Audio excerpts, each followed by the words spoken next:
প্রিয় BA six সেমিস্টারের অনার্সের ছাত্রছাত্রীরা, আজকে আমি যে বিষয় নিয়ে আলোচনা করব সেটি হচ্ছে তোমাদের যে হিস্ট্রি অনার্সের পেপার রয়েছে CC13। এই পেপার থেকে আজকে আমি গুরুত্বপূর্ণ সাজেশান দিয়ে দেবো এবং তোমাদের প্রত্যেকটা প্রশ্নের উত্তরও তোমরা কিন্তু পেয়ে যাবে।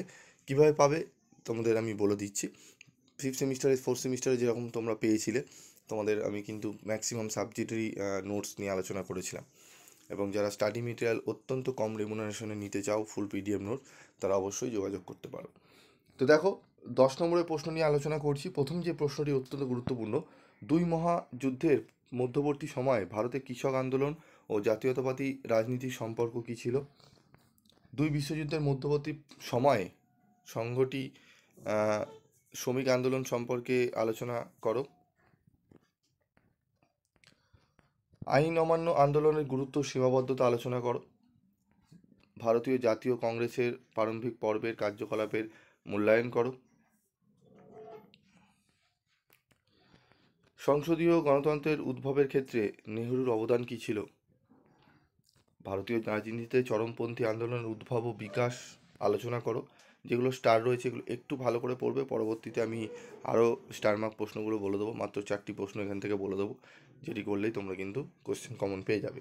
তবে অনেক আগে থেকে আমি তোমাদের সাজেশনগুলো দিচ্ছি। একটু দেরি হচ্ছে, তোমাদের একটু আমি 2-3 সপ্তাহ দেরি করেছি।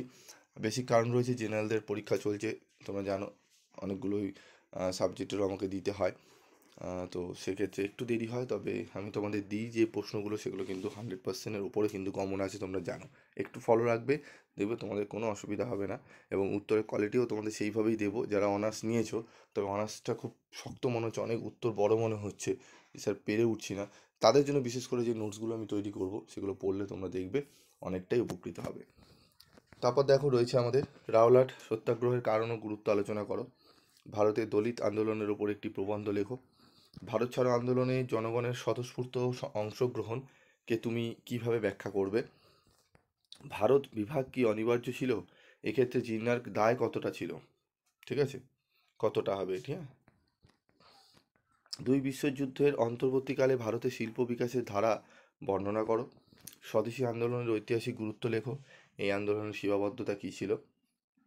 তো এই যে 12টি টোটাল প্রশ্ন দেখছো এখানে 10 নম্বরে, এই 12টি প্রশ্ন যদি ভালো করে তোমরা এখন থেকে রেডি করতে শুরু করে দাও, এখান থেকেই তোমরা কিন্তু প্রশ্ন পেয়ে যাবে 10 নম্বরের সমস্ত প্রশ্ন কমন। তবে এই 12টি প্রশ্ন এখন পড়ো, পরবর্তী সময় আমি 4টি থেকে 5টি প্রশ্ন তোমাদের ইম্পর্টেন্ট বেছে দেবো, যে প্রশ্নগুলো করলে তোমরা কোশ্চেন 100% কমন পেয়ে যাবে। আজকের মতো ভিডিওটি শেষ করছি। পরবর্তী ভিডিওতে আমি 5 নম্বরের প্রশ্ন এবং ছোট প্রশ্নেরও উত্তর সহ এবং ছোট প্রশ্নের আমি ফ্রি PDFsও তোমাদের দিয়ে দেবো, কীভাবে পাবে আমি বলে দেবো। তবে এই যে প্রশ্নেরগুলো দেখছো 12টি প্রশ্ন, 12টি প্রশ্নেরই উত্তর তোমরা এই চ্যানেলে পেয়ে যাবে, তোমাদের আলোচনা করে দেওয়া হবে। ক্লাসগুলো শুনবে, দেখবে অনেকটাই তোমরা উপকৃত হবে। আজকের মতো ভিডিওটি এইটুকুই, দেখা হচ্ছে পরবর্তী ভিডিওতে। সকলে ভালো থেকো, সুস্থ থেকো।